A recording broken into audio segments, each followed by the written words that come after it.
Good evening भाई, good evening. Shreya good evening.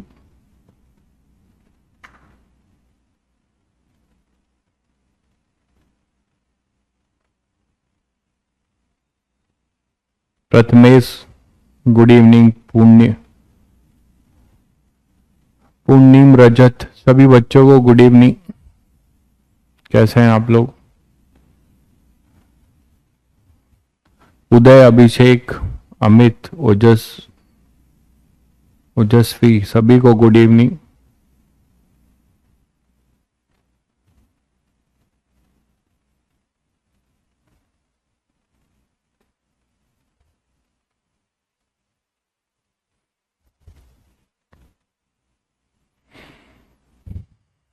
ठीक है, ऑडियो वीडियो सभी को क्लियर है बच्चों? ऑडियो और वीडियो प्रॉपर आ रही है? सब बढ़िया है?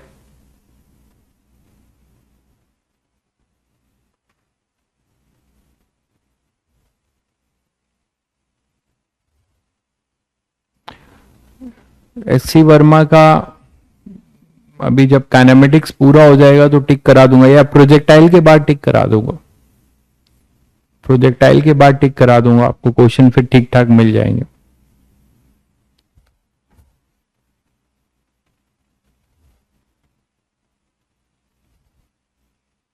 चलिए, तो लास्ट टाइम पे हम लोग ने मैक्सिमम हाइट और रेंज और टाइम ऑफ फ्लाइट के बहुत सारे अप्रोच देखे थे।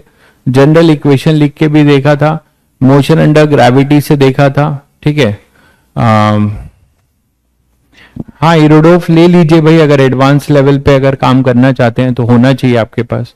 तो आपको मैंने जनरल 3 इक्वेशंस बताए थे।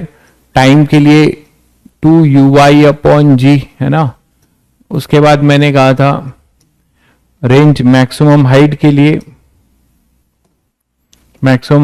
आपको कहा था ये रिलेशन uy²/2g, और मैंने कहा था रेंज के लिए 2ux/uy/g। ये जनरलाइज रिजल्ट है जो आपको हमेशा काम आएगा, है ना।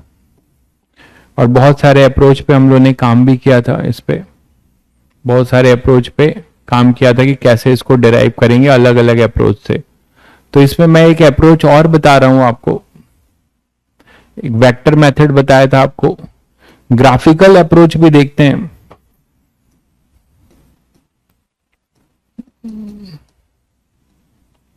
ग्राफिकली भी हम इसको निकाल सकते हैं, है ना। इन दोनों रेंज और मैक्सिमम हाइट को हम ग्राफिकली भी निकाल सकते हैं।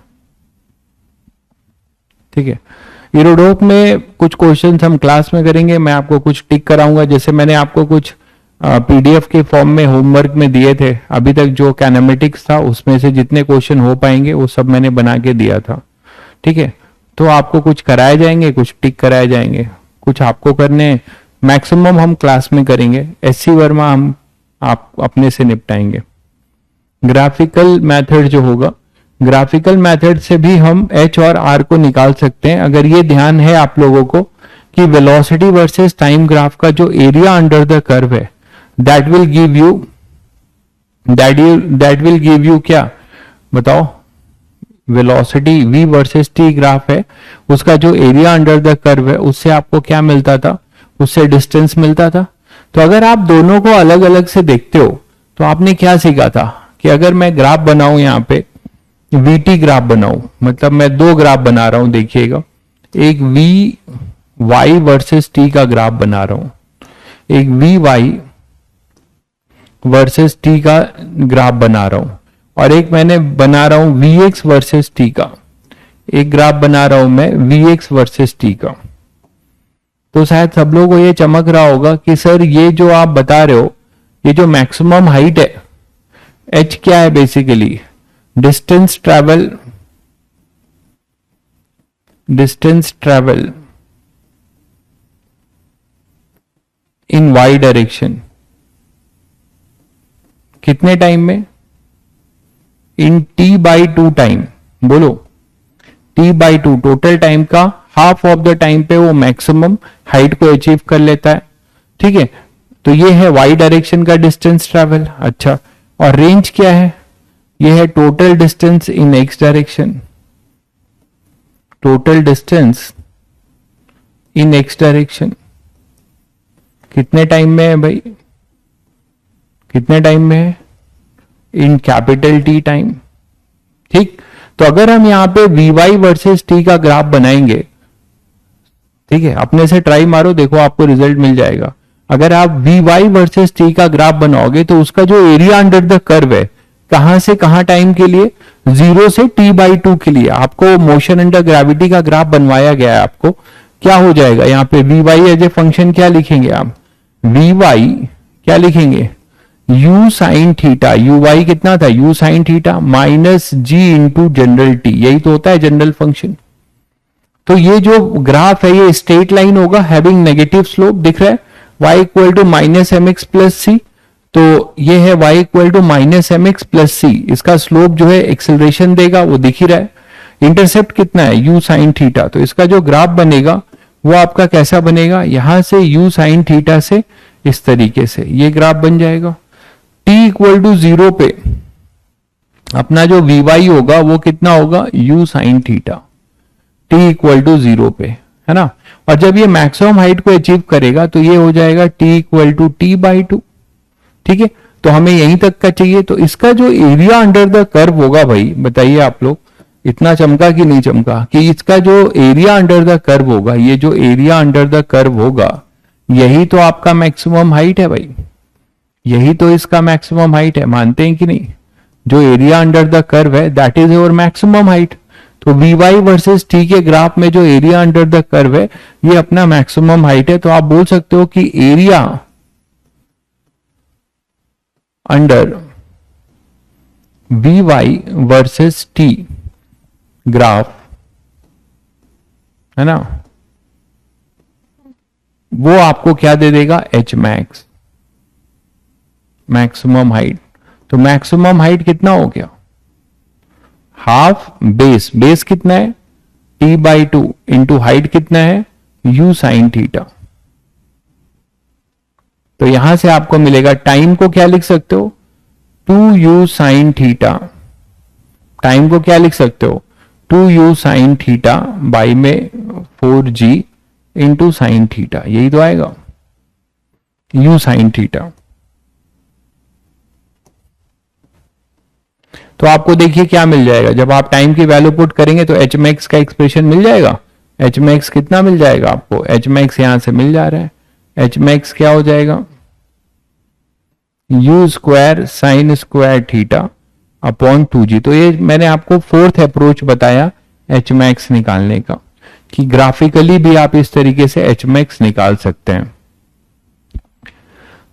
रिपीट करने की बात क्या है भाई, बहुत आसान सा है, इतना ग्राफ एक से एक क्वेश्चंस किया हमने। वेलोसिटी वाई डायरेक्शन की as a function of time लिख लो, सामने लिखा हुआ है, और ये एक स्ट्रेट लाइन है y equal to minus m x plus c. तो Vy वर्सेस t का जो ग्राफ होगा उसका जो एरिया अंडर द कर्व है वो आपको क्या देगा, वो distance travel in y direction. और आपने टाइम, ये ग्राफ कहां तक बनाया है, आपने ग्राफ केवल टाइम t/2 तक बनाया है, तो हमें केवल टाइम t/2 तक का डिस्टेंस मिलेगा, और time t equal to t/2 तक का जो डिस्टेंस है वही तो h मैक्स है। तो वही किया गया है, हाफ बेस, इसका बेस t/2 है, इसकी हाइट है u साइन थीटा। फिर टाइम की वैल्यू पुट कर दी है, टाइम की वैल्यू जो टाइम पीरियड है उसकी वैल्यू यहां पुट कर दी है, वहां से h मैक्स आ गया, यही तो है।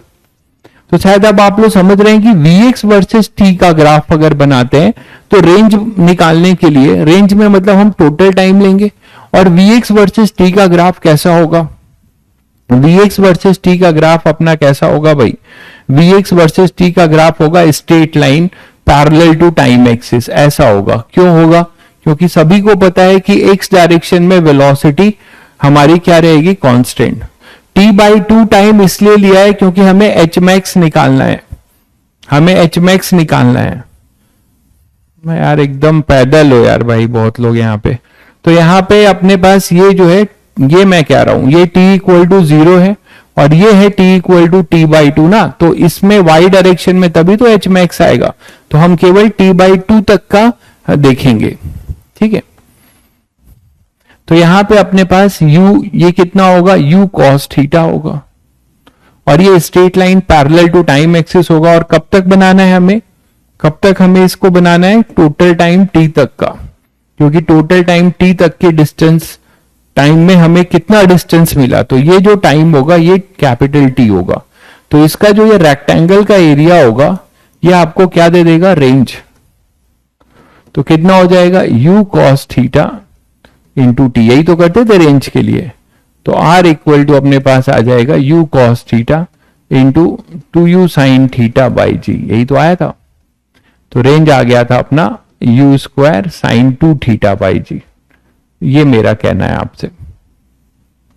तो ग्राफिकली भी आप इस चीज को देख सकते थे अलग से Vx और V का ग्राफ बनाकर।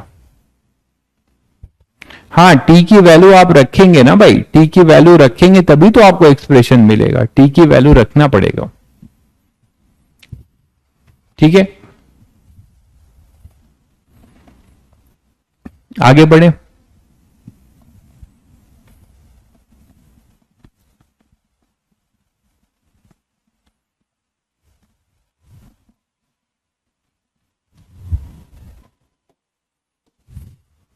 तो नेक्स्ट देखिए,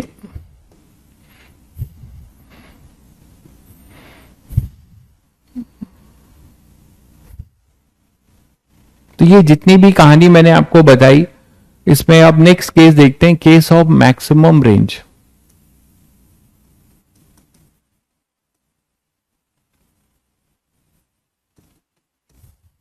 मैक्सिमम रेंज का केस देखते हैं कि एक पार्टिकल को अगर हम फेंक दें, सिंगल पार्टिकल को किसी पर्टिकुलर वेलोसिटी u से, तो उसको हम किस थीटा के लिए हम फ्री हैं, थीटा हम किसी भी थीटा से उसको घुमाकर फेंक सकते हैं, बट u फिक्स है। ठीक है, तो हम किस u से फेंकेंगे जिससे कि हमें जो रेंज मिलेगा, हमें क्या मिले, मैक्सिमम मिले। मतलब ये रेंज जो है अपना, ये r जो है मैक्स हो जाए, r मैक्स हो जाए। तो ये बहुत आसान सी बात है, फंक्शन आपके सामने है जनरल आर का, ये u है और अगर ये थीटा है, तो जनरल आर का फंक्शन आपके पास है, कितना है, u स्क्वायर, फॉर्मूले से आप प्रिडिक्ट कर पाओगे, साइन 2 थीटा बाई जी, यही तो है भाई। तो ये जनरल है। For r to be maximum, for r to be maximum क्या होना चाहिए बताओ, थीटा वेरी करा रहे हो, u कांस्टेंट है, for r to be maximum, मतलब मैं आपको बोल रहा हूं कि आपको 3 मीटर पर सेकेंड से ही फेंकना है। मैं मान लो ऐसा बोल रहा हूं कि आपको इसको 3 मीटर पर सेकेंड से ही फेंकना है, बस एंगल वेरी करा सकते हो। तो बताओ कि आप 3 मीटर पर सेकेंड से ही कई सारे प्रोजेक्टाइल आप फेंक रहे हो, ठीक है, बट कौन से एंगल पे फेंकोगे कि वो पर्टिकुलर 3 मीटर पर सेकेंड पे हमारा जो प्रोजेक्टाइल है वो मैक्सिमाइज हो जाए। तो उसके लिए बहुत सिंपल फंक्शन है, आर टू बी मैक्सिमम। सभी बच्चों को पता है कि जो साइन थीटा होता है, साइन थीटा, एक बच्चा लिख रहा है थीटा 0, अरे मेरे भाई थीटा 0 हो जाएगा ना, तो जहां फेंक रहे हो वहीं पे वो रहेगा, वो कहीं जाएगा ही नहीं। थीटा 0 हो जाएगा तो साइन थीटा 0 हो जाएगा ना, रेंज कहां मिलेगा तुम्हें कुछ। तो for r to be maximum सबको पता है, इतना तो तुम लोगों ने मैथ्स पढ़ ही लिया होगा यार, कि साइन थीटा की मैक्सिमम वैल्यू 1 होती है। तो आप क्या बोलोगे, यहां पर साइन 2 थीटा को 1 होना पड़ेगा, है ना, साइन 2 थीटा को क्या होना पड़ेगा, 1 होना पड़ेगा। और जब ऐसा होगा तो 2 थीटा अपना एक तरीके से 90 डिग्री होगा, तो थीटा कितना हो जाएगा 45 डिग्री, या रेडियन में π/4 बोल सकते हो।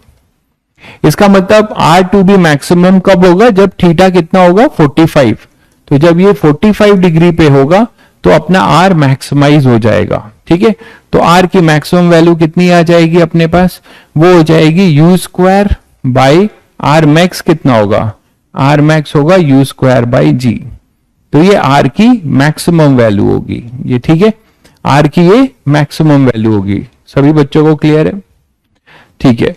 इसका मतलब आपने ये देखा कि अगर इसी u में अगर मैं थीटा 30 डिग्री से u को फेंकता हूं, सेम u से थीटा 30 पे फेंकता हूं, थीटा 60 पे फेंकता हूं और थीटा 45 पे फेंकता हूं, तो सबसे ज्यादा मैक्सिमम रेंज हमें कहां मिलेगा, थीटा 45 पे।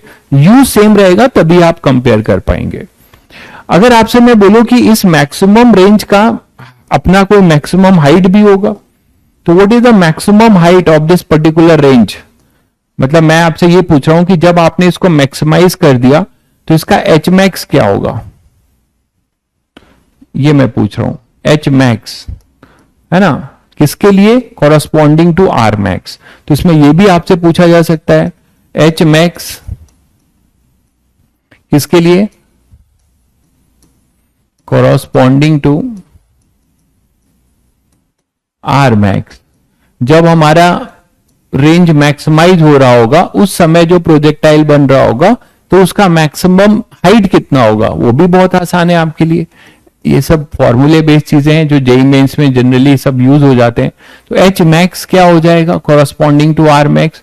इसके लिए आपने देखा आर मैक्स है तो थीटा पता चल गया, थीटा कितना होगा 45। तो एच की जो जनरल वैल्यू है वो आपको पता है u square sine square theta upon 2g।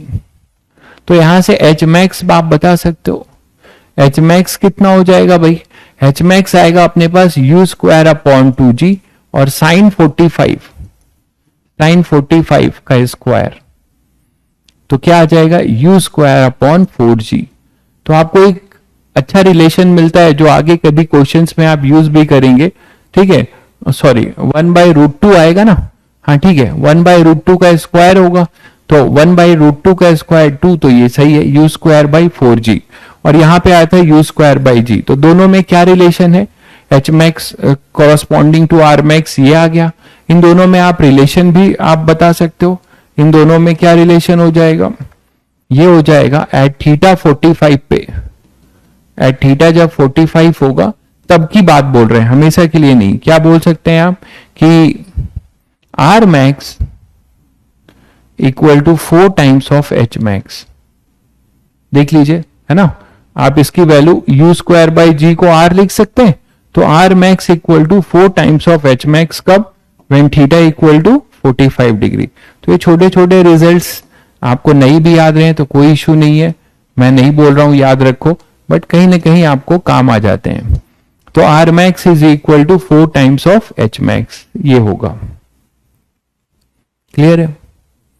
तो जैसे मान लीजिए इसी पे एक क्वेश्चन और लेते हैं कि अगर आपने अभी देखा कि थीटा अपना कितना हुआ 45 डिग्री हुआ, थीटा अपना 45 डिग्री हुआ, तो आपने देखा कि भाई मैं अगर सेम यूज बोला जाए, एक आपको ये कंस्ट्रेंट दिया जाए कि आपके पास फ्रीडम है कि आप थीटा चेंज करके फेंको बट यू सेम होना चाहिए।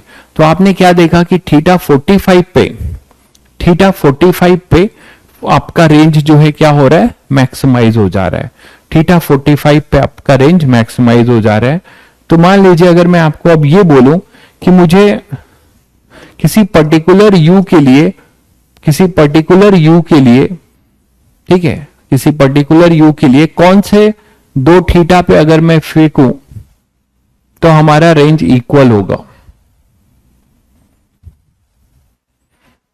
क्या 1/4 होगा भाई, ये 1/4 क्या होगा,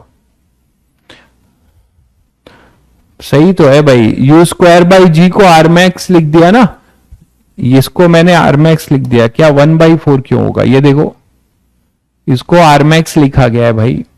ये छोटी छोटी चीजें हैं, मैं क्यों परेशान हूं, आर मैक्स लिख दिया तो ये 4 टाइम्स हो गया, यही तो लिखा गया है, r max equal to 4 times of h max.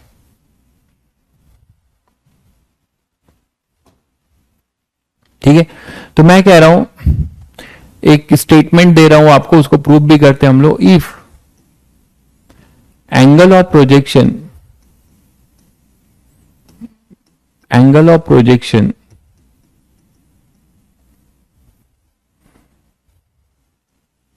are complementary with each other,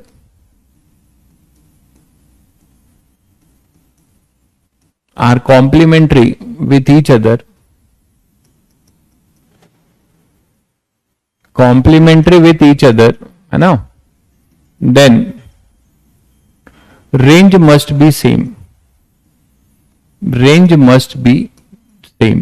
ये भी आपको बहुत काम आएगा ये concept, range must be same provided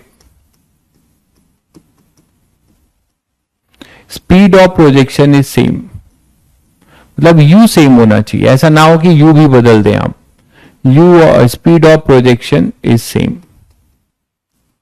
speed of projection आपका सेम हो। ये एक स्टेटमेंट है जो आपको हमेशा काम आएगा। इसको प्रूव भी करते हैं कि if angle of projection are complementary with each other. सभी बच्चे समझते हैं कि कॉम्प्लीमेंट्री का क्या एंगल मतलब है। कॉम्प्लीमेंट्री का मतलब है एक अगर थीटा होगा तो दूसरा 90 माइनस थीटा होगा। तो किसी एक 90 माइनस थीटा को अगर आप फेंकते हैं तो एक थीटा से सीधे जो है आप क्या करते हैं 90 माइनस थीटा पे फेंकते हैं तो उसका रेंज जो है सेम आएगा, लेकिन प्रोवाइडेड ठीक है, प्रोवाइडेड हमारा क्या होगा, बोलिए, provided range speed of projection must be same, provided speed of projection must be same. तो देखिए कैसे आता है ये। मान लीजिए हमारे पास एक पार्टिकल है और इस पार्टिकल को आप दो सेम यू से दो अलग अलग एंगल से फेंक रहे हो। एक ये है, दूसरा ये है मान लो।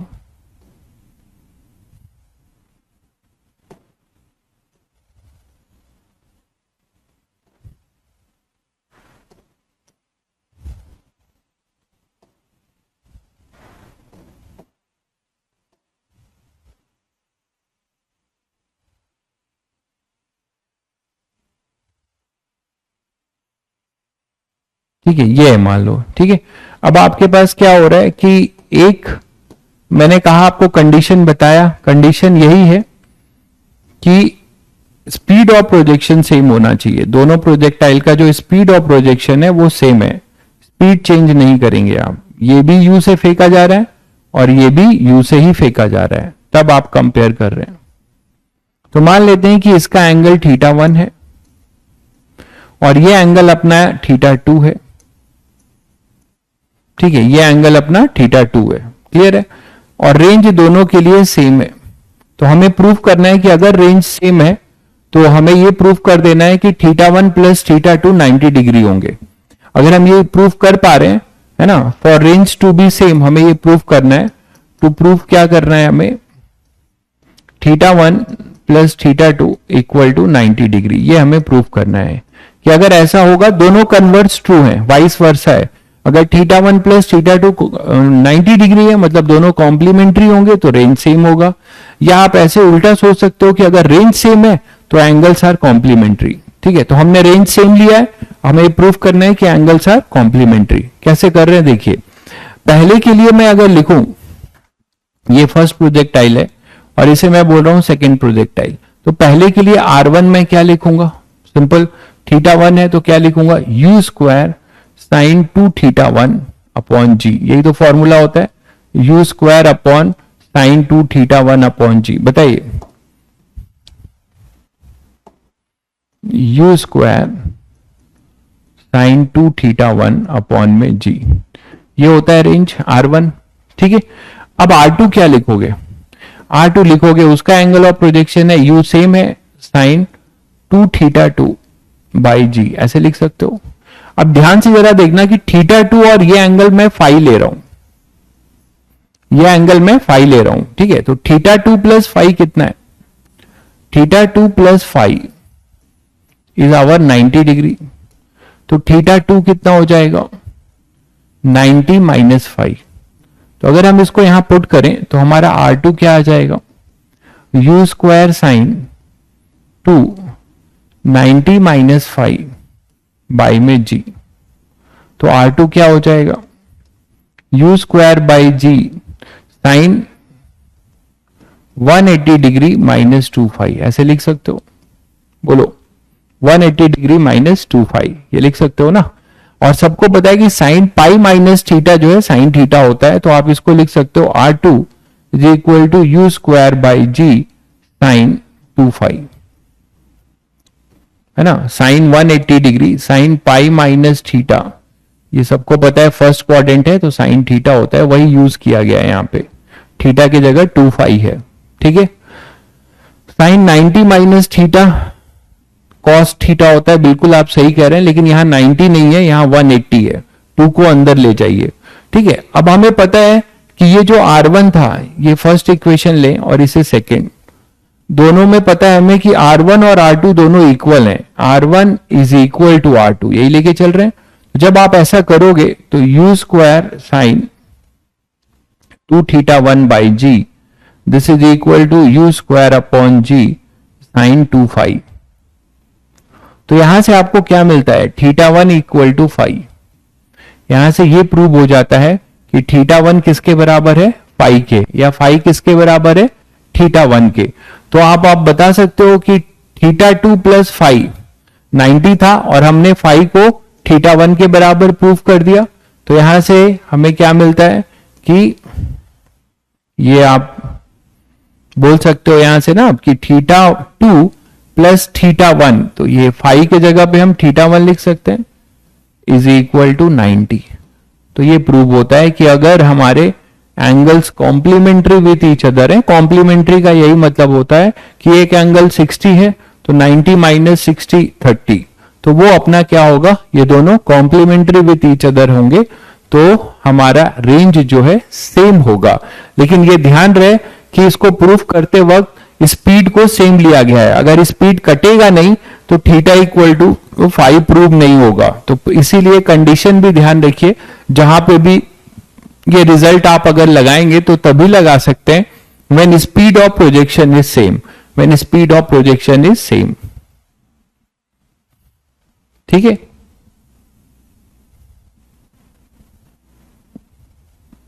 साइन θ2 प्लस φ 90 एज्यूम करना है। एज्यूम क्यों करोगे मेरे भाई, इधर देखो, ये θ2 है और ये φ है और ये x एक्सिस है और ये y एक्सिस है, तो ये टोटल एंगल 90 ही तो हुआ, इन दोनों का सम, ये पूरा 90 ही तो है। एज्यूम क्यों करोगे, ये है ना θ2 तुम्हारा और ये φ है और ये पूरा 90 है, तो एज्यूम करने की क्या जरूरत है।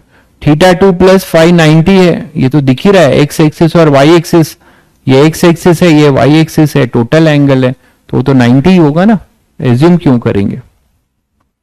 ठीक है, क्लियर है सभी को ये रिजल्ट। तो ये सब रिजल्ट्स भी आपको याद रखने हैं।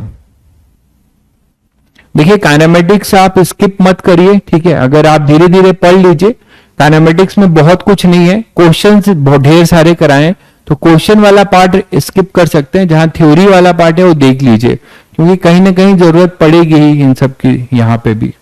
तो आप अगर न्यू एडमिशन है तो थोड़ा बहुत देख लीजिए, धीरे धीरे कर लीजिए। जैसे अभी कल 2 दिन आपकी छुट्टी रहेगी, उसमें देख लीजिएगा, क्वेश्चन वाले पार्ट बाद में कर लीजिएगा।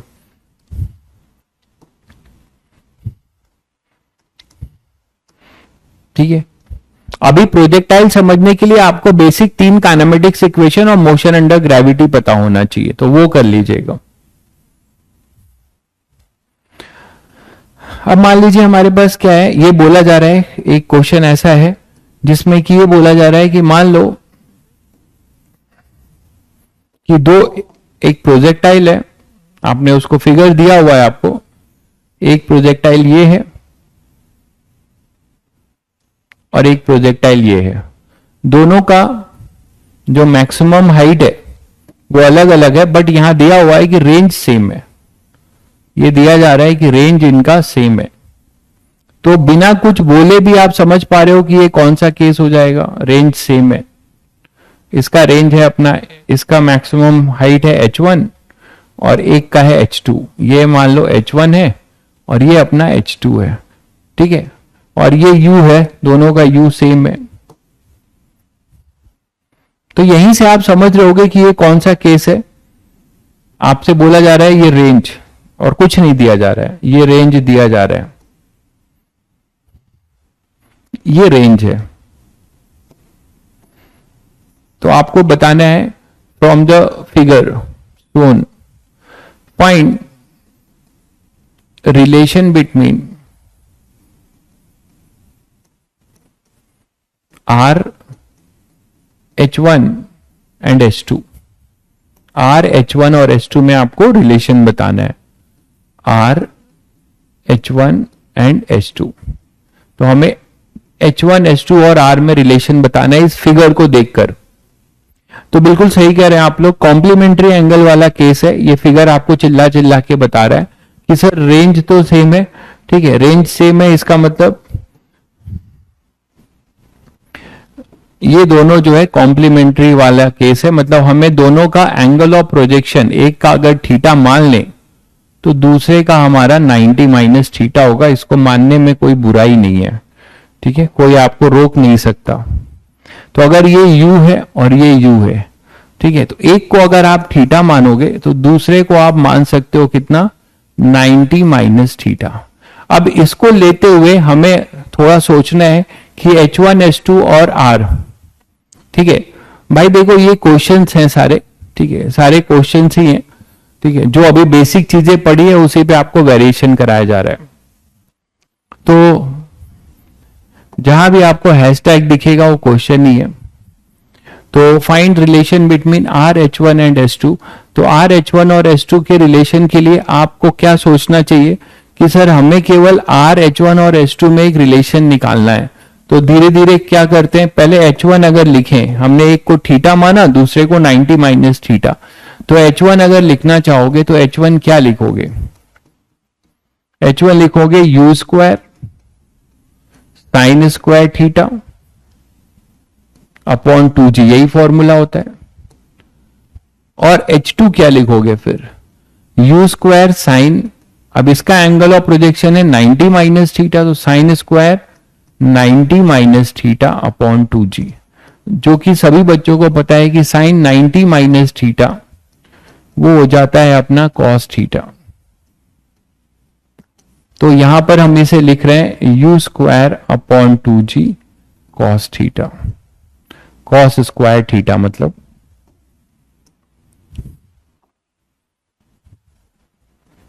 कॉस स्क्वायर थीटा, ठीक है, यहां तक आ गए। अब एज ए स्टूडेंट आप कैसे सोचना शुरू करोगे कि सर H1 H2 तो ठीक है, थीटा हमने माना है, तो थीटा हमें एलिमिनेट करना पड़ेगा और हमें रेंज को अपीयर कराना पड़ेगा। बिना स्पीड सेम हुए, भाई मैंने अभी आपको लिखवाया भी था, जस्ट इसके पहले लिखा था, आप लोग बिल्कुल ध्यान नहीं देते हो। इसका मतलब अभी अभी मैंने कंडीशन लिखवाई थी ना कि ये कॉम्प्लीमेंट्री होंगे and speed of projection must be same होगा, तभी रेंज सेम हो गया। आपको प्रूफ करके दिखाया, उसमें u और u कैंसिल हुआ। तो थोड़ा अपना फोकस बढ़ाइए, ठीक है, उन बच्चों को फायदा फिर नहीं होगा जो यहाँ पे बोर्ड पे फोकस नहीं बढ़ा रहे हैं। अभी अभी बताया, आपको प्रूफ करके दिखाया, u और u कट गए, इसका मतलब u दोनों सेम लिया गया था, ठीक है। तो आप ये पूछ रहे हो, तो u square upon 2g cos square theta, धीरे धीरे आपका कंसेंट्रेशन लेवल बढ़ना चाहिए अब धीरे धीरे। तो u square upon 2g cos square theta. अब हमारा ये कहना है आपसे कि सर यहाँ रेंज अपीयर कराना है, तो एज ए स्टूडेंट तुम्हें क्या चमकना चाहिए कि रेंज में साइन 2 थीटा होता है, रेंज में क्या होता है, साइन 2 थीटा होता है ना, और साइन 2 थीटा क्या होता है, 2 साइन थीटा कॉस थीटा, ये तो सभी बच्चे जानते हैं।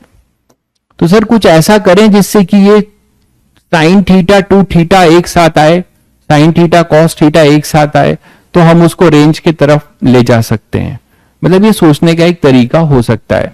तो आप लोगों को ये यहां से चमकता है कि सर इसको अगर हम मल्टीप्लाई कर दें, इन दोनों इक्वेशन को मल्टीप्लाई कर दें, तो हमें सर साइन थीटा और कॉस थीटा प्रोडक्ट के फॉर्म में दिखने लगेंगे। तो कुछ एडजस्टमेंट करके हम कुछ कर सकते हैं, तो कर दीजिए। तो इस इक्वेशन को और इस इक्वेशन को मल्टीप्लाई कर दीजिए, तो फर्स्ट इंटू सेकेंड। जब आप ऐसा करोगे तो लेफ्ट हैंड साइड में H1 H2 मिलेगा, और इधर क्या मिलेगा, देखो u स्क्वायर अपॉन 2g का स्क्वायर मिलेगा, u स्क्वायर अपॉन 2g का पूरा क्या स्क्वायर मिलेगा, यहां भी स्क्वायर बाई 2g, यहां भी u square by 2g, square कर दिया, और यहां मिलेगा तुम्हें sign square theta cos square theta. ध्यान दो, इधर दिख गया। अब आप कुछ अपना इसमें जुगाड़ लगाओ, कि कुछ ऐसा जुगाड़ लगाओ जिससे कि, एक बच्चे ने जुगाड़ लगा लिया, बहुत बढ़िया भाई रजत, बहुत बढ़िया। तो आपने जो है यहाँ पे कुछ जुगाड़ लगाइए जिससे कि आपको रेंज अपीयर हो, ठीक है। और रेंज का फॉर्मूला आपके दिमाग में रहना चाहिए, वो क्या होता है, u square sine 2 theta by g. तो कुछ ऐसा जुगाड़ लगाओगे जिससे ये अपीयर हो जाए और हम उसको r लिख दें। तो ऐसा करने के लिए आप देखोगे कि sir u square by g, तो यहां पे एक u स्क्वायर बाई जी तो सर दिख रहा है, और साइन थीटा कॉस, इस पूरे को ऐसे कर सकते हो, u square upon g sign theta cos theta का ये पूरा स्क्वायर लिख सकते हो, है ना। लेकिन आपको यहां पे दिख रहा होगा कि साइन 2 थीटा लिखने के लिए, साइन 2 थीटा लिखने के लिए यहां पे क्या आना चाहिए, यहां पे एक 2 आना चाहिए, बोलो यहां पे एक 2 आना चाहिए। तो इसको अगर मैं 2 लिखता हूं, यहां पे 2 से मल्टीप्लाई करता हूं, मतलब मुझे 4 से करना पड़ेगा। मतलब मैं अगर एक काम करूं, यहीं पे लिख दे रहा हूं कि अगर मैं इसको 4 से मल्टीप्लाई कर दूं और 4 से डिवाइड कर दूं, तो अगर ऐसा मैं करता हूं, ध्यान दीजिएगा, तो आपको क्या मिलेगा, यू स्क्वायर अपॉन जी, और ये 4 sine theta, sign square theta cos square theta को ऐसे लिख सकते हो, 2 साइन थीटा कॉस थीटा, है ना, ऐसे लिख सकते हो।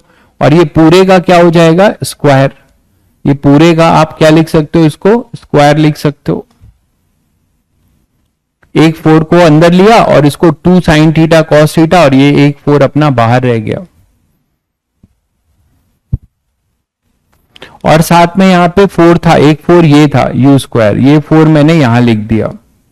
अब तो सबको क्लियर होगा, ये 2 वाला 4 बाहर कर दिया, ठीक है, एक 4 से मल्टीप्लाई किया, एक 4 से डिवाइड, ऐसा करने से आप देख रहे हो कि ये पूरा रेंज बन गया, रेंज का स्क्वायर बन गया। इसको आप आर स्क्वायर लिख सकते हो, ठीक है।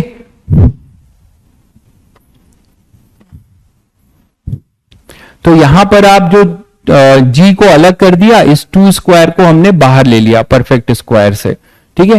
तो इतने को मैंने ये एडजस्टमेंट करके लिखा, तो आप लोगों को समझ में आया कि ये बनेगा आर, इसको आर लिख सकते हैं, तो r square by 16 equal to H1S2 ऐसे लिख सकते थे। तो आपको क्या मिला इस केस में relation, r equal to 16 H1S2, that is r is equal to 4 under root H1S2, 4 under root H1S2। तो ये रिलेशन आपका ट्रू होगा इस केस में, ये आंसर आएगा, ठीक है। तो ये कुछ यहां से आप इसको बता सकते हैं कि यहां से R जो आएगा वो 4 टाइम्स अंडर रूट H1S2, ठीक है। G की जगह 2G आएगा, देखिए G की जगह 2G नहीं, ये जो 2 है ना, इसको 4 बाहर लिख दिया है,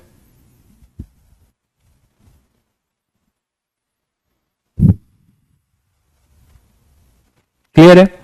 चलिए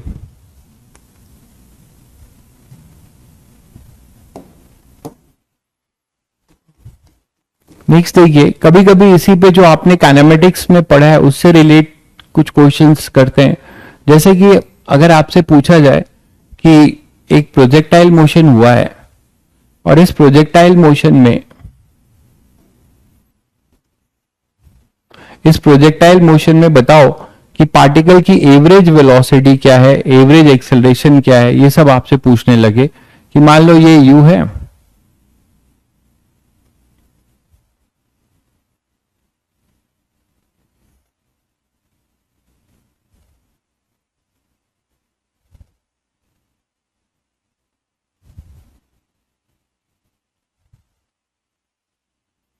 ये अपना u है, स्पीड ऑफ प्रोजेक्शन, और ये अपना क्या है, थीटा है। तो आपसे पूछा जा रहा है ये t इक्वल टू 0 से यहां से लॉन्च हुआ है, ये a है, ये b है, ये c है। तो आपसे पूछा जा रहा है फाइंड एवरेज वेलोसिटी, ठीक है, and average acceleration, average acceleration of the particle in the interval. Obviously average है तो किसी इंटरवल में पूछा जाएगा। इन द इंटरवल, पहला है t equal to 0 to t equal to t/2, दूसरा है t equal to 0 to t equal to capital T। तो इस दो इंटरवल में आपको इस प्रोजेक्टाइल मोशन में, नहीं आपको कोई रिजल्ट याद नहीं करना है भाई, ये सब क्वेश्चंस हैं, आपको रिजल्ट याद नहीं करना है। जो स्टैंडर्ड रिजल्ट देखिए, जो मैं ब्रैकेट में बंद करके स्टार मार्किंग करता हूं वही आपको ये करना है। टेस्ट में ये नहीं आएगा, सिलेबस कल लिखवा दिया था मेरे भाई, सिलेबस आपको लिखवा दिया गया है। टेस्ट में जो आएगा मैंने बता दिया है, वेक्टर आएगा और पूरा लिखवाया है। आप स्लाइड नहीं देखते हो, distance, displacement, average velocity instantaneous, average acceleration instantaneous, graph, 3 kinematics equations पे जो क्वेश्चंस कराए हैं वो सब आएगा। मोशन अंडर ग्रेविटी आएगा, प्रोजेक्टाइल नहीं आएगा। तो find average velocity and average acceleration of the particle in the interval t equal to 0 to t equal to t/2 और 0 टू कैपिटल T। जल्दी से इसका आंसर बताइए, जल्दी से इसका आंसर दीजिए। आप लोगों ने एवरेज वेलोसिटी, एवरेज एक्सेलरेशन सब पढ़ा हुआ है, जल्दी से इसका आंसर बताइए।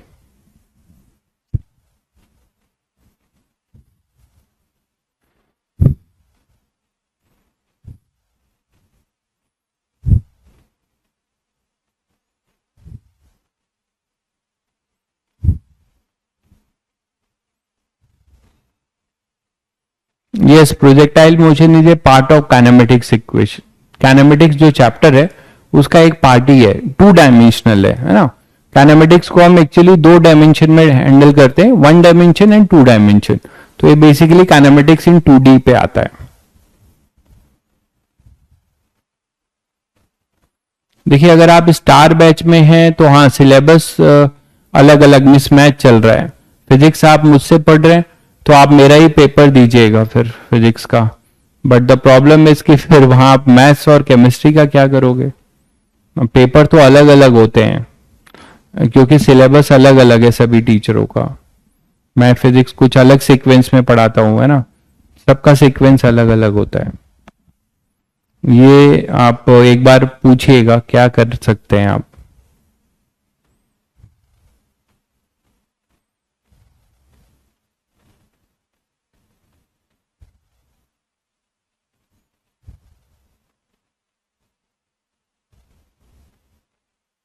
u sine theta by 2 for t equal to t/2। एक बच्चे ने आंसर दिया है t इक्वल टू t/2 के लिए, वो बता रहा है कि u साइन थीटा बाई 2 होगा।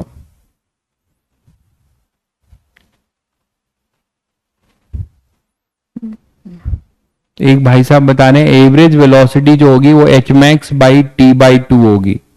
कुछ भी मत सोचो यार, average velocity in y direction I am not asking, I am asking about the complete average velocity. आप जो बता रहे हो कि average velocity will be h max बाई t/2, वो केवल vy होगा, vy एवरेज होगा, vx एवरेज नहीं होगा। लेकिन आप सही बोल रहे हो बहुत हद तक।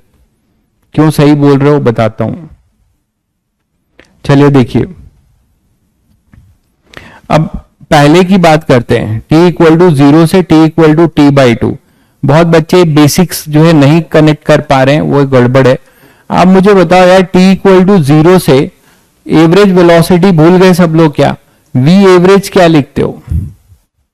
वो आप लिखते हो टोटल डिस्प्लेसमेंट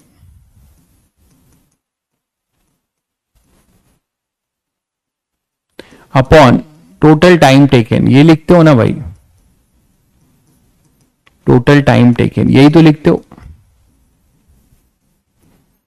तो आपको देखना चाहिए था कि ये जो इंटरवल दिया हुआ है t इक्वल टू 0 से t इक्वल टू t/2 में, इस इंटरवल में एवरेज वेलोसिटी क्या होगी। तो एवरेज वेलोसिटी आपकी क्या होगी इस इंटरवल में, वो आपको निकालना है।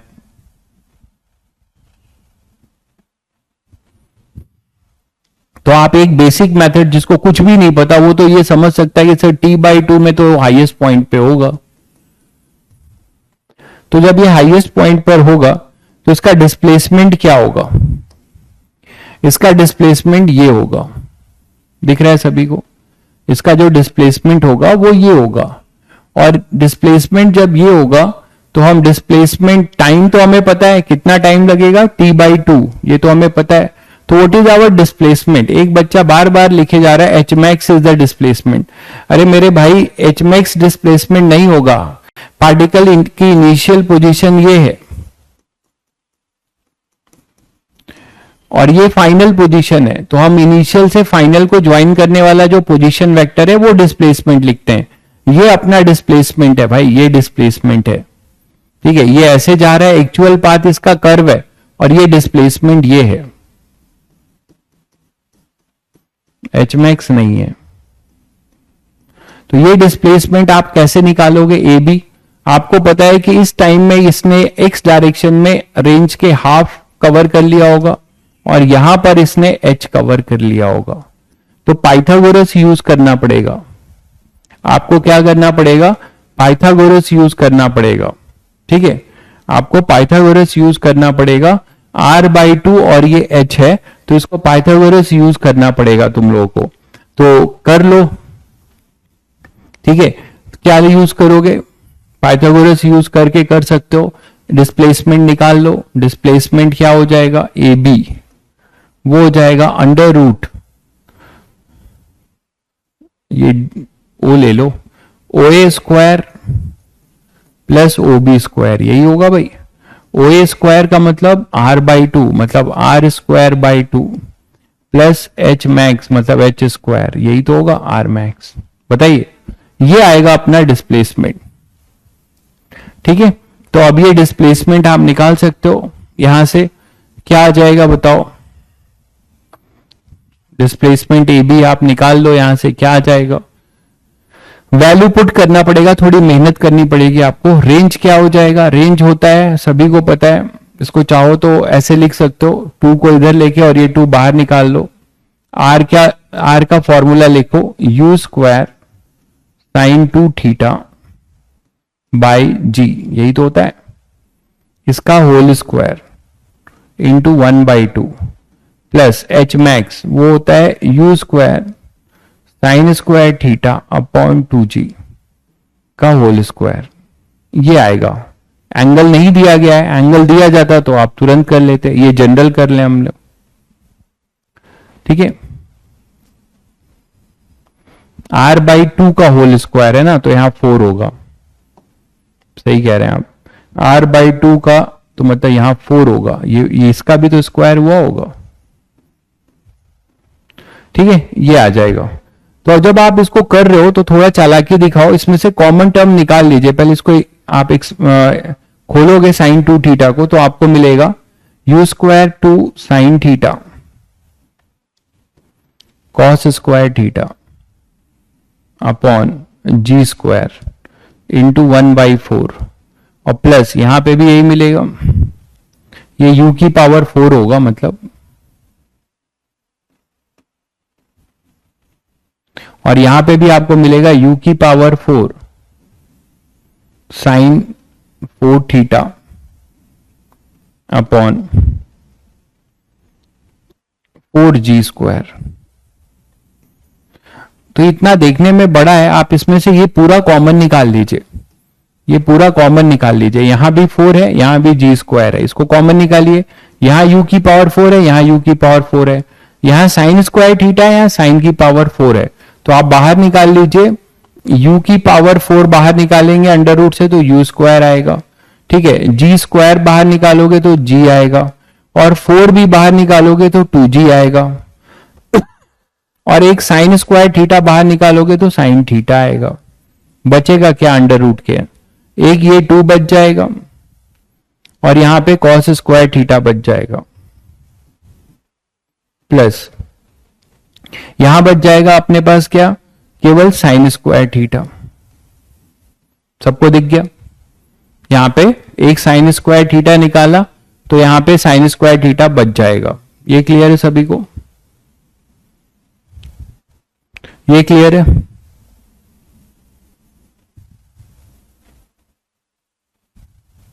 चलिए, तो अब आप इसको और थोड़ा सा लिख सकते हो क्या? You square upon 2g sine theta, 2 cos square को और क्या लिख सकते हो?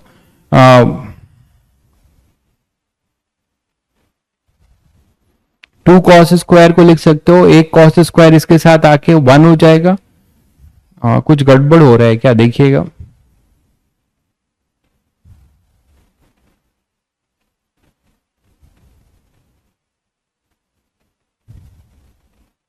यहां 4 आएगा ना एक, साइन 2 थीटा था ना, तो यहाँ पे 4 आएगा, यहाँ 4 आएगा भाई, जब ओपन करोगे तो यहाँ 4 आएगा, ठीक है। तो यहां पर ये 4 होगा, तो फाइनली आपको मिल जाएगा u square upon 2g sine theta, और ये हो जाएगा एक sign square theta cos square theta 1 हो गया, तो 1 प्लस 3 कॉस स्क्वायर थीटा। तो ये जनरल है, किसी भी एंगल पे आप निकाल सकते हो। ये अपना हुआ अभी एवरेज, क्या अभी डिस्टेंस डिस्प्लेसमेंट आया है u square upon 2g sine theta under root 1 plus 3 cos square theta. ये अपना अभी क्या आया है, डिस्प्लेसमेंट। अब v एवरेज क्या होगा, इसको t/2 से आप डिवाइड कर दीजिए, तो इसको v एवरेज इसका क्या हो जाएगा, ये चीज मैं यहां लिख दे रहा हूं। तो ये अपने पास जो v एवरेज होगा उसके लिए आप क्या करोगे, इसको u square sine theta upon 2g under root 1 plus 3 cos square theta, इसको आप डिवाइड कर दो t/2 से, मतलब किससे, u sine theta by g से डिवाइड कर दो, है ना, half of the time period से। तो यहां से आपको v एवरेज मिल जाता है। इस सिचुएशन में ये सब कैंसिल हो गया, आपके पास आएगा u/2 under root 1 plus 3 cos square theta. तो ये आपका आंसर होगा। तो डिस्प्लेसमेंट के लिए एवरेज वेलोसिटी आपको ये मिल जाएगी, ठीक है, this is the average velocity, ये आंसर है, ठीक है। तो आंसर आपका ये हो जाएगा पहले पार्ट के लिए। शायद सभी को क्लियर होगा। मैंने जनरल किया है, अगर किसी को ये फॉर्मूला याद है तो किसी भी थीटा के लिए पुट करेगा, ठीक है। हाँ, इस फॉर्मूले से आप बिल्कुल किसी भी थीटा का डिस्प्लेसमेंट निकाल सकते हैं, बिल्कुल सही कह रहे हैं आप किसी भी थीटा का डिस्प्लेसमेंट निकाल सकते हैं, बट वो t/2 तक का ही निकलेगा, इसीलिए कोई ऐसा फॉर्मूला रटिए मत, ठीक है, केवल t/2 तक का निकलेगा। तो आप ऐसा फॉर्मूला कुछ रटिए मत, आप बेसिक्स पे अप्रोच करिए, ये आपको v एवरेज मिलेगा किसी जनरल थीटा पे। ये थोड़ा याद रख सकते हैं, ये जनरलाइज है ना, कि v एवरेज 0 से t/2 किसी भी थीटा के लिए वो ये आ जाएगा u/2 under root 1 plus 3 cos square theta. अच्छा, अब ये तो आप लोग खुद ही करके बता दो, फिर ये तो बहुत आसान है, ये करो। इसमें क्या हो जाएगा, v एवरेज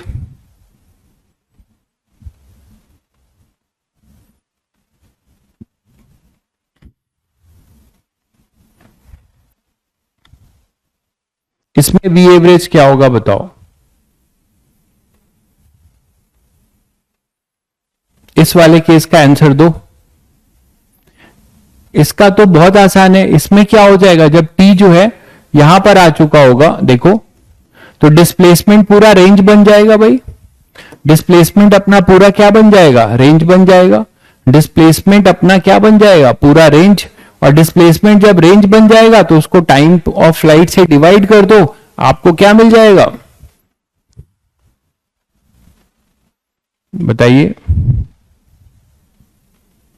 u/2 नहीं होगा क्या,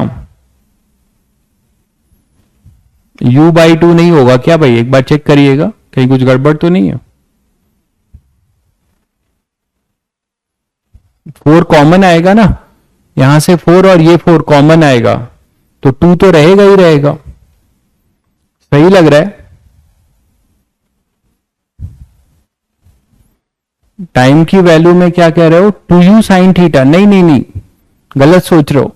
टाइम की वैल्यू सही है भाई, ये t/2 है, तुम गलत हो, मैं सही हूं।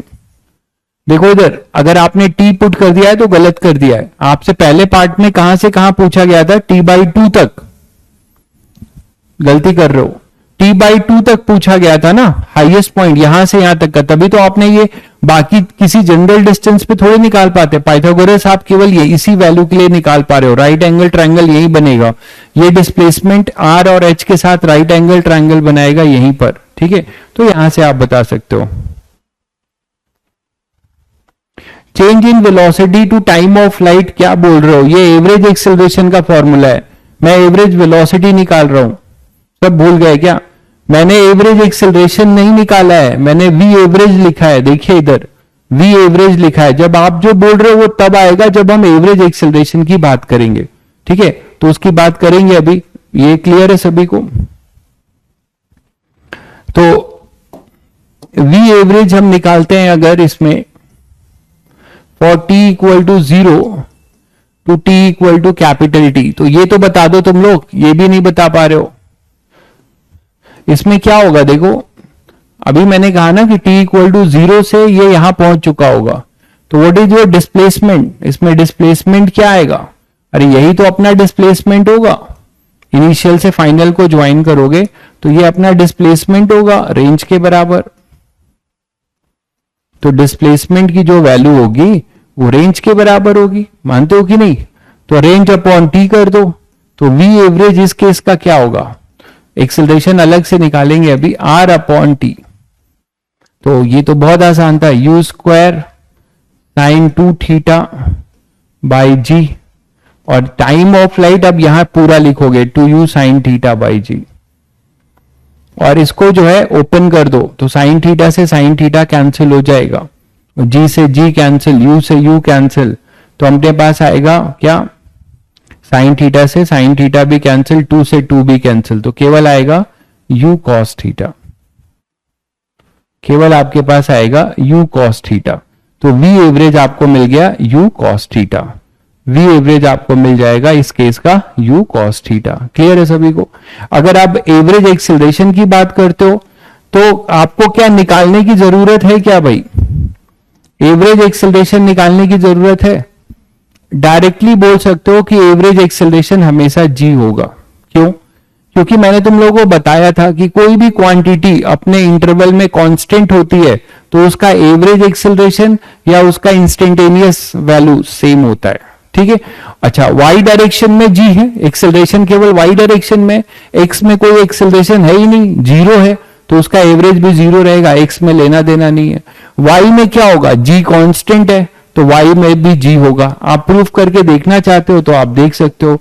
जैसे मान लो आप पहले पार्ट की बात कर रहे हो, आप डायरेक्ट भी बोल सकते थे ऐसे, पहले पार्ट की बात कर रहे हो तो पहले पार्ट में यहां पर y डायरेक्शन में एवरेज एक्सेलरेशन आप क्या बोलते हो?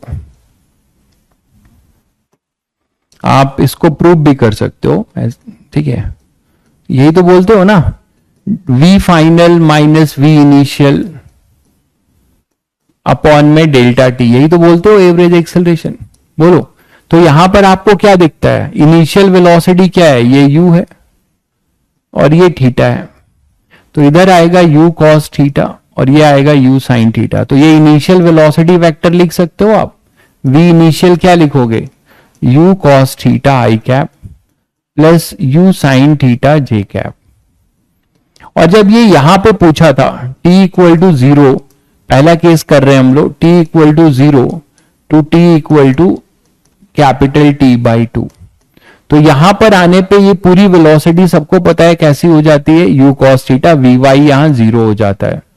तो v फाइनल आप क्या लिखेंगे वेक्टर? वो लिखेंगे u cos theta i cap, यही तो लिखेंगे v फाइनल वेक्टर। बताइए, अब आप चेंज लिखना चाहते हो तो चेंज देख लो। चेंज क्या हो जाएगा? डेल्टा v वेक्टर क्या मिलेगा? v final vector minus v initial vector. जब आप माइनस करोगे इससे इसको तो आपको क्या मिलेगा? Minus u sine theta j cap, ये मिलेगा। और आप इसको t से डिवाइड करोगे, t बाई 2 से डिवाइड करोगे, t बाई 2 क्या है? u साइन थीटा बाई में g, ठीक है? ये अपना t बाई 2 है।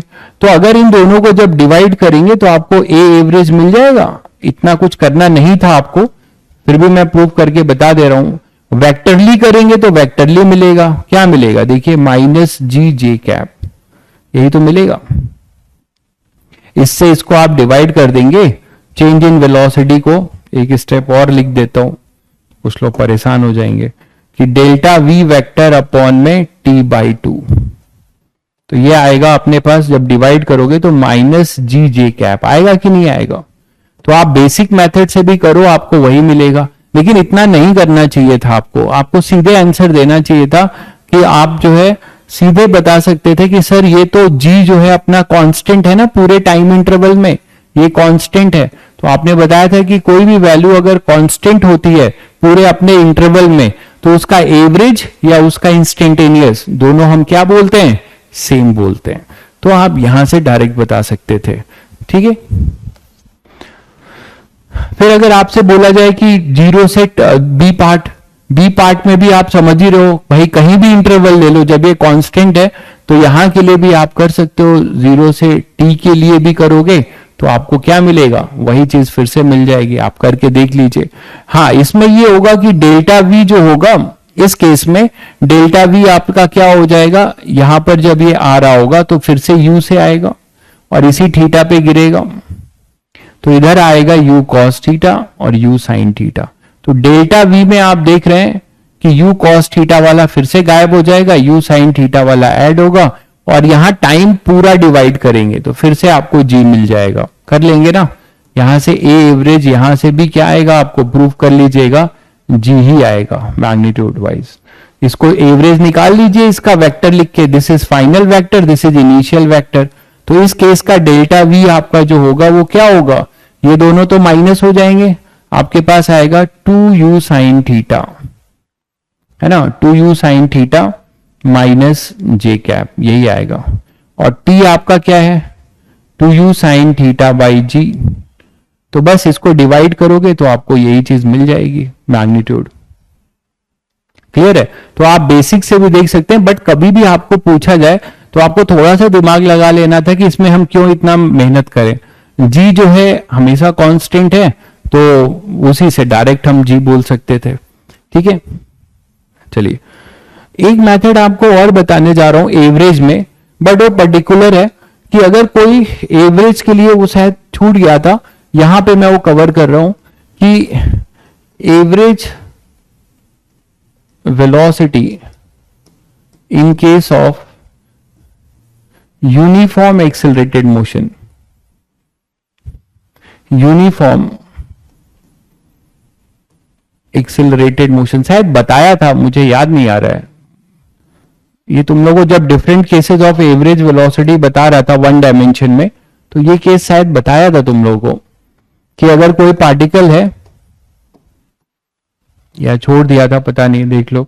तो यहां पे कवर कर रहा हूं, ये है u से जा रहा है t इक्वल टू 0 में, और अगर वो कहीं t इक्वल टू t में v वेलोसिटी गेन करता है, प्रोवाइडेड इसका यूनिफॉर्म एक्सेलरेशन है, मतलब कांस्टेंट एक्सेलरेशन से मूव कर रहा है वन डायमेंशन में, ठीक है। चलिए तो यहां पर अपने पास क्या हो जाएगा, इसमें हमें निकालना है v एवरेज। तो आप बताओ मुझे इसने कितना डिस्टेंस ट्रैवल किया, ये लिख सकते हो। यहां v एवरेज क्या होगा, मतलब कंडीशन क्या है समझ रहे हैं, वन डायमेंशनल मोशन है, uniformly accelerated motion, uniformly accelerated motion है, ठीक है।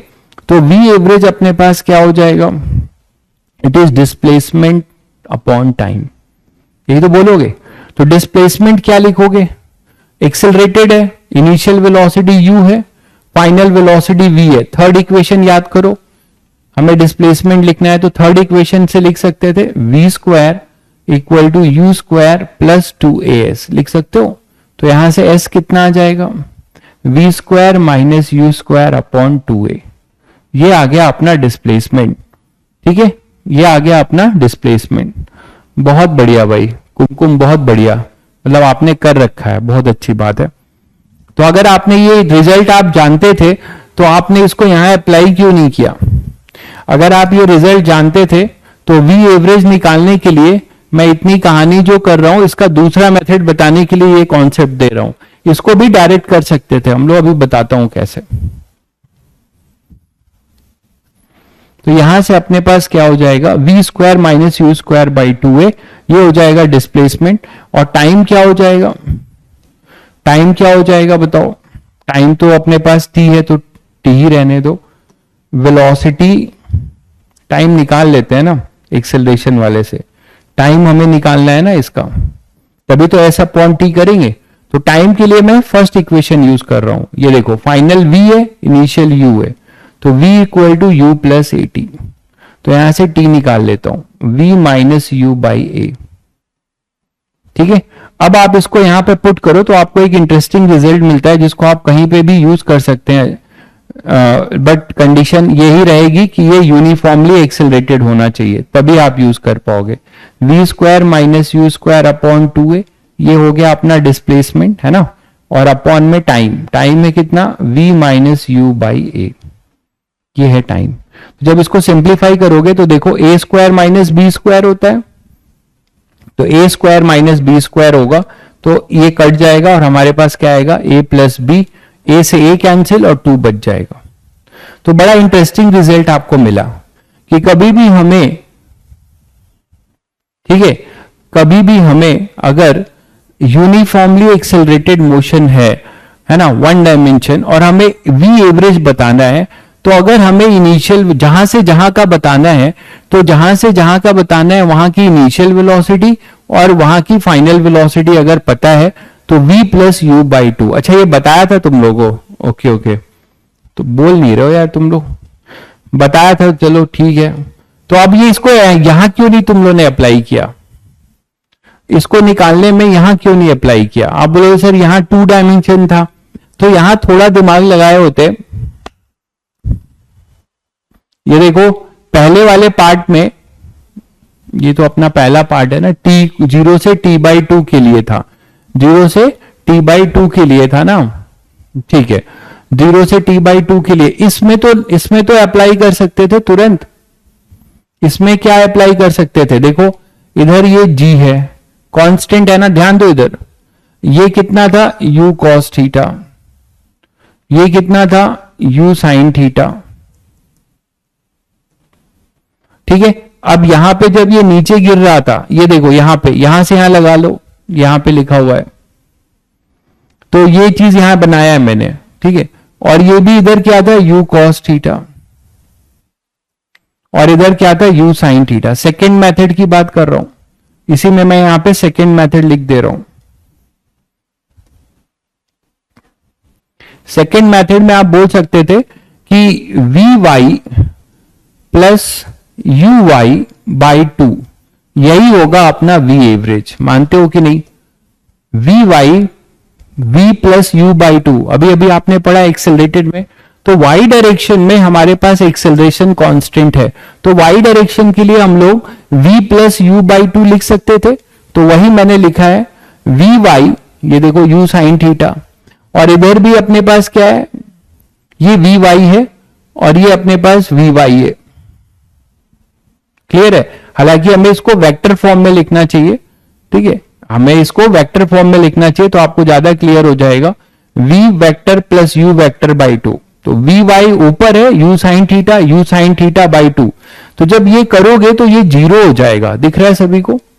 y डायरेक्शन में आपको क्या मिलेगा, वी वाई क्या लिखोगे, माइनस यू साइन थीटा, और यू वाई क्या लिखोगे, plus you sine theta by 2, तो ये 0 आएगा कि नहीं? v average in y direction, तो y डायरेक्शन का एवरेज कंप्लीट मोशन में 0 होता है, मानते हो? अब बचा x डायरेक्शन का, तो x डायरेक्शन में क्या है, u cos थीटा है, वो कांस्टेंट है। तो अभी क्या सिखाया था कि कांस्टेंट क्वांटिटी का एवरेज या इंस्टेंटेनियस सेम होता है, तो कांस्टेंट है u cos थीटा, तो ये इसका जो आएगा वही टोटल एवरेज हो जाएगा। यही तो आया था हमारा, ये देखो। तो आप ऐसे भी सोच सकते थे, तो ये सोचना चाहिए था, ये सोच सकते थे। अब आप बोलोगे सर इसमें कैसे करें, इसमें तो कोई बहुत आप फायदे का सौदा नहीं है, ठीक है। इसमें आप क्या कर सकते थे कि x डायरेक्शन का तो यहां पर u cos थीटा होगा आई कैप, और y डायरेक्शन में आप लिख सकते थे u sin थीटा बाई 2। जैसे इसी का दूसरा मेथड आप करना चाहो तो यहां पे vy 0 है और यहां पे u sin थीटा है, तो यहां पे आप vy एवरेज क्या लिखते, वो लिखते u sin theta by 2, and what is your vx average, वो केवल u cos थीटा होता। तो दोनों का वेक्टर v नेट क्या होता, v एवरेज क्या होता, वो होता u sin theta by 2 j cap plus u cos theta i cap. इसी का आप मॉड ले लीजिए, आपको ये रिजल्ट मिल जाएगा जो आपने इतनी मेहनत किया था वहां पे 0 से t बाई 2 के लिए, है ना, 0 से ये आपने किया था ना, मैं इसको अलग ही कर दूं, नहीं तो यहां कंफ्यूज हो गए, बहुत ज्यादा हो जाएगा इधर। तो मतलब आप इसको यहां अप्लाई कर सकते थे इस वाले के लिए। ये रहा, देखो ये जो इतनी मेहनत की आपने, ये जो आपने इतनी मेहनत की थी, ये आप डायरेक्ट भी कर सकते थे एक्स और वाई के लिए दूसरे मेथड से। इसको आप दूसरे मेथड से कर सकते थे, समझ गए होंगे, कर लेंगे ना। वाई डायरेक्शन की एवरेज लिख दो, एक्स डायरेक्शन का एवरेज लिख दो, और उसको फिर आई कैप और जे कैप करके कर लो, ठीक है।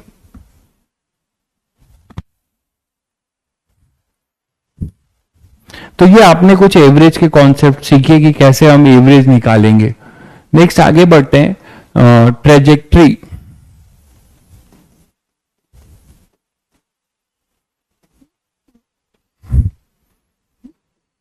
Of the projectile.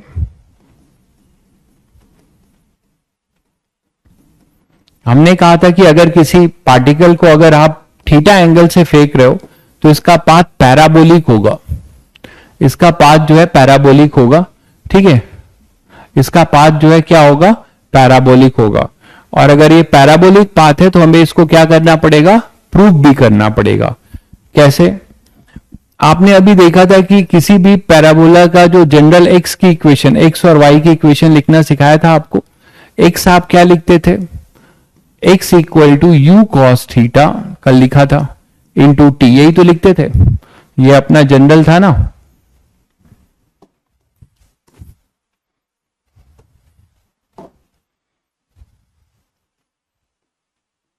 ये मैं कह रहा हूं, ये लिखते थे आप, u है, ये थीटा है, ये t इक्वल टू 0 है, तो किसी टाइम ये v है, ये x कॉमा वाई है, यही तो कल लिखा था, t equal to t time में।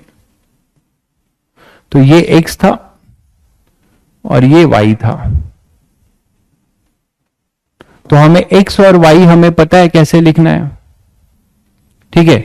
x और y हम लिख सकते हैं, x और y क्या लिखें बताओ, x equal to u cos theta t, और y क्या हो जाएगा, y आपने लिखा था u साइन थीटा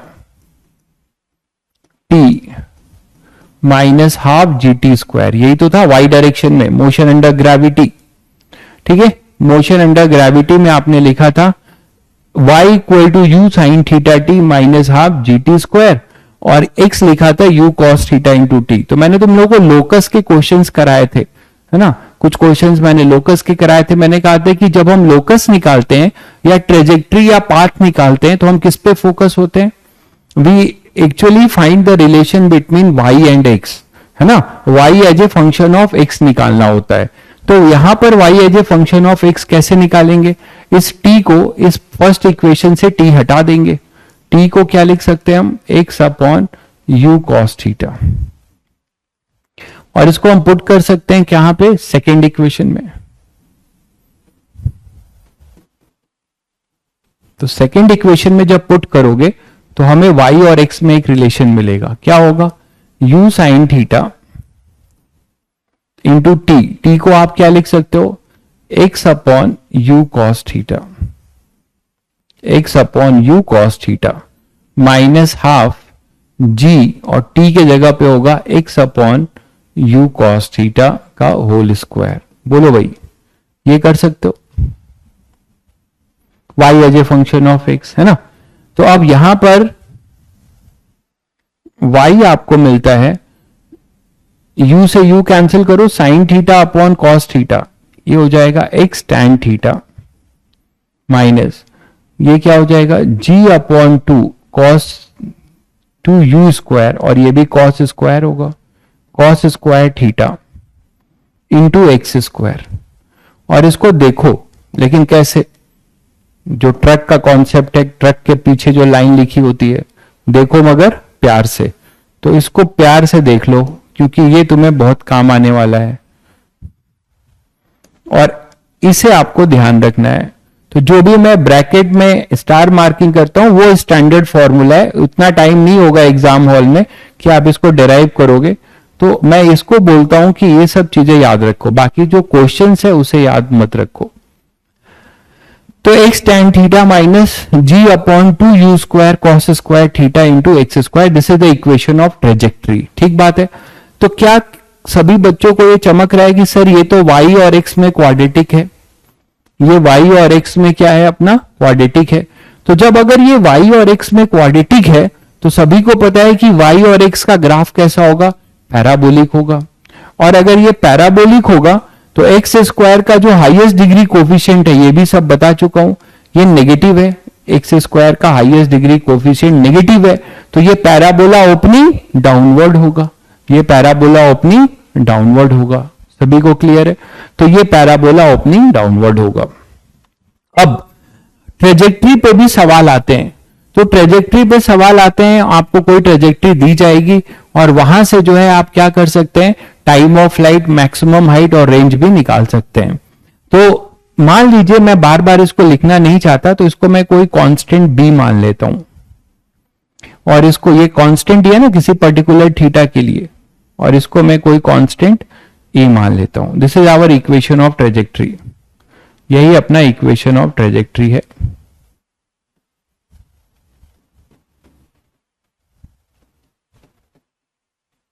ठीक है, ये अपना इक्वेशन ऑफ ट्रेजेक्ट्री है। तो ये tan थीटा कुछ कांस्टेंट है, इसको a मान लिया, g upon 2u² cos² theta को क्या मान लिया, b। तो अब आपके पास जो इक्वेशन है कुछ ऐसा नजर आने लगेगा, y is equal to ax minus bx², ये आपको नजर आने लगेगा।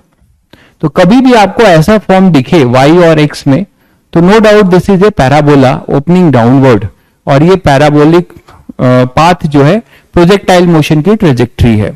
तो यहां से भी अब आप टाइम ऑफ फ्लाइट और मैक्सिमम हाइट निकाल सकते हो। लॉजिक क्या है, जिसको पैराबोला ट्रेसिंग बताई थी, जिसको पैराबोला ट्रेसिंग सबको बताया था, अगर वो याद है तो वहां से आप सब कुछ आपसे जो पूछा जाए आप निकाल सकते हो। पैराबोला देखिए, इसके रूट्स क्या क्या होंगे, इसके रूट्स क्या क्या हैं, y को 0 करिए रूट्स के लिए, तो y को 0 करेंगे और x कॉमन लेंगे, तो a minus b x equal to 0। तो एक आएगा x इक्वल टू 0, जहां पर y 0 है, मतलब ओरिजिन वो तो होना ही है, और एक आएगा x equal to b a by b, x equal to a by b. दिख रहा है सभी बच्चों को? इसका मतलब ये पैराबोला यहां पर x इक्वल टू 0 पे y की वैल्यू 0 थी, और यहां पर था x equal to a by b, जहां पे इसकी वैल्यू जो है 0 होगी। दिख रहा है सभी को?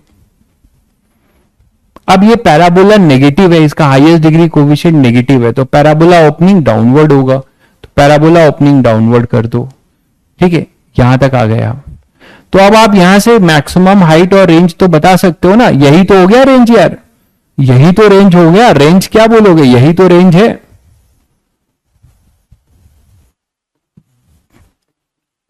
रेंज ऑफ प्रोजेक्टाइल बोलोगे या नहीं बोलोगे? एक्स की ये वैल्यू जो a बाई बी है, यही तो रेंज दे रही है। ठीक है, और आप प्रूफ करना चाहते हो तो a की वैल्यू मैंने क्या मानी थी, tan थीटा, और b को क्या माना था, ये पूरा। इसको डिवाइड करके देखो, आपको रेंज का फॉर्मूला मिल जाएगा। इसको आप डिवाइड करके देखो, a बाई बी को डिवाइड करके देखो, आपको रेंज मिल जाएगा। a बाई बी का हाफ क्यों कर रहे हो मेरे भाई, रेंज की बात कर रहा हूं। x की वैल्यू, रूट्स का मतलब क्या हुआ कि पैराबोला एक बार x एक्सिस को 0 पे कट करेगा और एक बार x को a बाई बी पे कट करेगा। इसका मतलब ये पूरी डिस्टेंस x एक्सिस की पूरी डिस्टेंस है, यही रेंज है, यही आर है। मैक्सिमम हाइट निकालना चाहते हो तब आप क्या बोलोगे, एट x इक्वल टू ये होगा a बाई टू बी। तो x equal to a by two b पे जो y की वैल्यू होगी, ये y की जो वैल्यू होगी, ये y है ना और ये x है, तो y की जो वैल्यू होगी ये अपना हो जाएगा h मैक्स।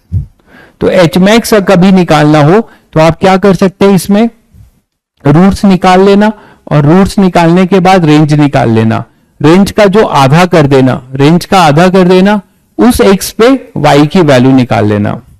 ठीक है, उस x पे आप y की वैल्यू निकाल लेना, वो अपना क्या आ जाएगा, रेंज आ जाएगा।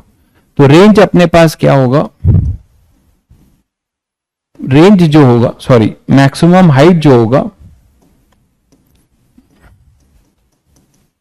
मैक्सिमम हाइट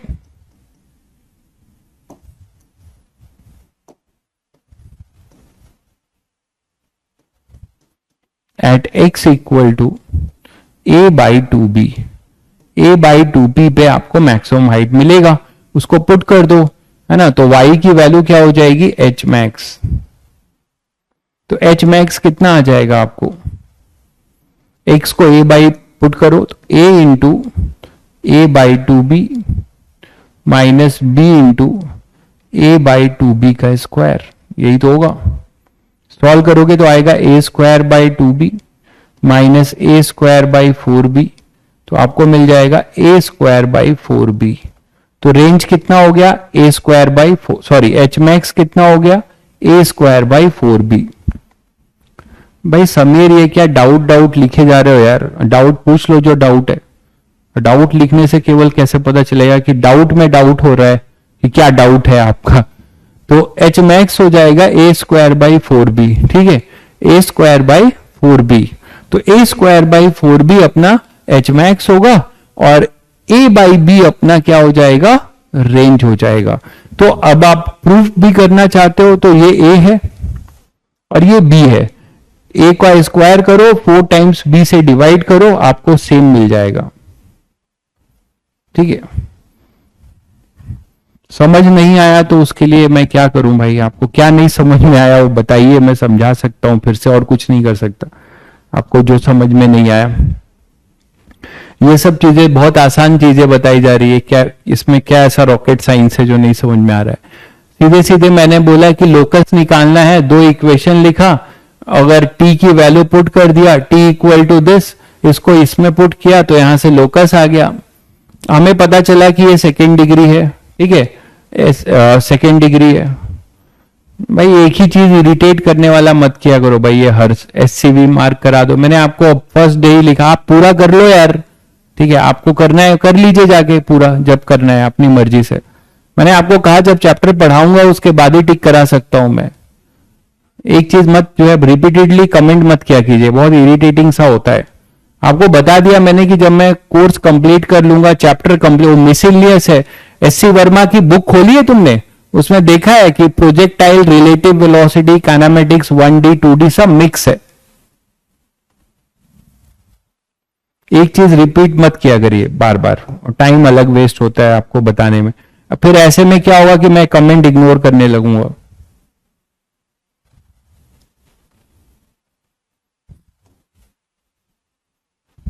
ठीक है, तो ये अपना हो जाएगा।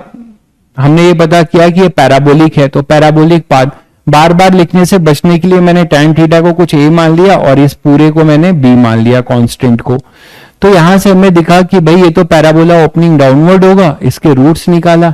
रूट्स निकालने के बाद हमने देखा कि ये रूट x इक्वल टू 0 पे है, h मैक्स बता रहा हूं भाई सुन लीजिए, x इक्वल टू 0 पे है और x इक्वल टू a/b पे, a/b पे आपका पैराबोला ट्रेसिंग, मतलब बेसिक मैथ्स पढ़ाने का कोई फायदा आपने उठाया नहीं। x इक्वल टू 0 है और ये x इक्वल टू a/b है। तो आपने देखा कि पैराबोला का जो मैक्सिमम वैल्यू है y, वो a/2b पे होगा, a/b पे 0 है तो इसका हाफ पे होगा h मैक्स।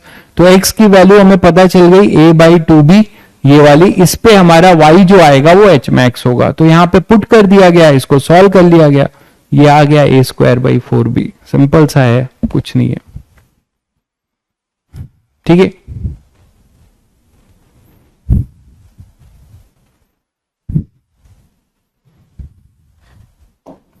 नेक्स्ट देखिए, अगर आप ऐसे कोई भी इक्वेशन आपको मिलती है तो वो आप कर ही लोगे। जैसे मान लो आपको बोला जा रहा है कि y इक्वल टू आपको दिया जाए, बहुत अब इजी है ये तो आपके लिए, 2x माइनस 8x², एक इक्वेशन आपको दी जा रही है। इसमें आपको पूछा जा रहा है कि बताइए कि क्या होगा अपना h मैक्स और रेंज। तो बहुत आसानी से बता सकते हो सब लोग, ये वही चीज है, इस तरीके से क्वेश्चन आपको पूछा जाएगा। b का गुना नहीं किया, कौन से b का गुना नहीं किया भाई, कौन से b का गुना नहीं किया बताइए, क्या b का गुना करें। बी का गुना कहां करेंगे भाई, कौन टैलेंटेड लोग हैं। x equal to a by b है, ये रेंज है इसका रूट्स, इसका हाफ किया तो x की ये वैल्यू आई, x की इस वैल्यू पे y की वैल्यू निकालनी है, इसमें गुणा करने और भाग देने की बात कहां से आ गई।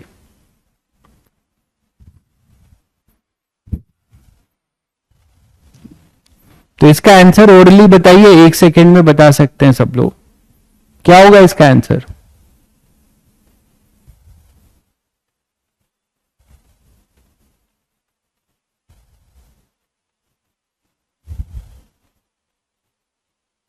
एच मैक्स 8 हो जाएगा। अच्छा,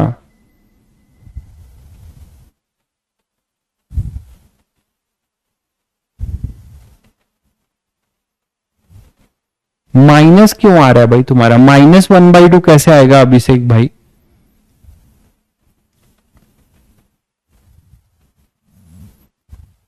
कॉमन क्यों नहीं आ रहा है, यहां कॉमन नहीं आ जाएगा, 2x कॉमन हो जाएगा। किसी को a और b का फॉर्मूला नहीं पता है तो भी कर लेगा, इसके रूट्स निकाल दो। अभी भी, अब तो ये सबको करना चाहिए था। y 0 करिए, y 0 करेंगे, 2x कॉमन लीजिए, तो इसमें कॉमन नहीं निकाल पा रहे हैं टैलेंटेड लोग। -4x, यही तो होगा कॉमन, इक्वल टू 0। x एक 0 आएगा, एक x आएगा 1/4। इससे क्या पता चला कि ये पैराबोला जो होगा, ये पैराबोला इस तरीके से होगा, इसका रूट एक x इक्वल टू 0 होगा, x होगा 1/4। तो रेंज कितना आ गया, रेंज आ गया 1/4। यही तो रेंज होगा ना, यही तो मैक्सिमम डिस्टेंस होगी x मैक्स, और ये कितना होगा रेंज के बराबर, कितना आ गया, ये रेंज आ गया 1/4। किसी बच्चे ने आंसर नहीं दिया सही, रेंज 1/4 होगा भाई। अब आपका मैक्सिमम हाइट निकालना है, मैक्सिमम हाइट निकालना है तो क्या होगा, मैंने कहा था कि ये 1/8 पे, x इक्वल टू 1/8 पे जो y की वैल्यू आएगी, x इक्वल टू 1/8 पे जो y की वैल्यू आएगी वो हो जाएगा अपना h मैक्स। तो h मैक्स के लिए क्या करेंगे, h मैक्स निकालने के लिए, है ना, h मैक्स क्या है, इज वैल्यू ऑफ y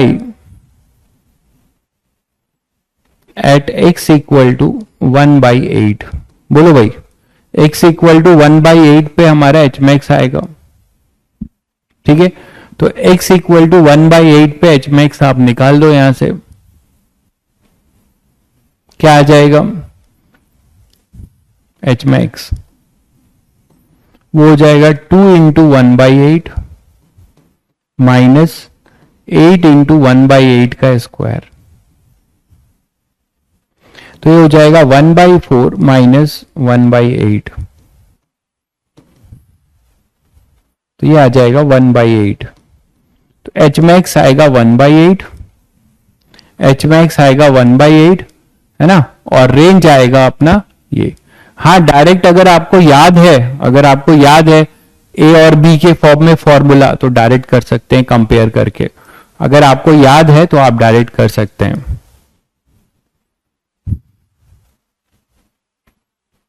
ठीक है। चलिए फिर मिलते हैं, आप लोग ये सब रिवाइज कर लीजिएगा, अपनी टेस्ट की तैयारी शुरू कर दीजिए, डीपीपी यूपीपी सॉल्व करिए, ठीक है। एससी वर्मा अब आप काइनेमेटिक्स सॉल्व करना शुरू कर दीजिए। एससी वर्मा जो फर्स्ट चैप्टर है काइनेमेटिक्स का, वो शुरुआत से धीरे धीरे प्रोजेक्टाइल तक आप सॉल्व करना शुरू कर सकते हैं, तो आप शुरू कर लीजिए, कोई दिक्कत नहीं है, ठीक है। एससीबी के क्वेश्चंस आप सॉल्व कर सकते हैं अब, ठीक है। चलिए मिलते हैं फिर कल।